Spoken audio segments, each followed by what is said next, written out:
Sa mga nakalipas na buwan ay patuloy na nakararanas na mabigat na daloy ng trapiko ang lungsod ng Malolos, partikular sa kahabaan ng MacArthur Highway sa ginagawang water interceptor ng DPWH. Suggestion po lamang at sana'y wag masamain ng ating ahensya ng pamahalaan. Una, bakit hindi po natin ito gawin ang konstruksyon sa gabi upang sa gayon ay makabawas sa mabigat na daloy ng trapiko, gayon din ay tulong sa mga gumagawa upang maibsan ang init ng kanilang nararanasan sa maghapon.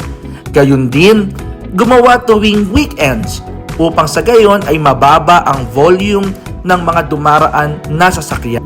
Idagdag pa dito ang pagpapatupad ng truck ban lalo na sa kahabaan ng MacArthur Highway tuwing rush hour o mula 6 hanggang 10 ng umaga at sa hapon mula alas 4 hanggang alas 7 ng gabi upang sa gayon ay maging mas mabilis ang daloy nito. Ito rin ang ating naging panukala nung panahon na tayo nasapi ng sangguniang panglungsod. Dangan nga lang, hindi po ito napagtibay at ito ay nakabinbin sa Committee on Transportation.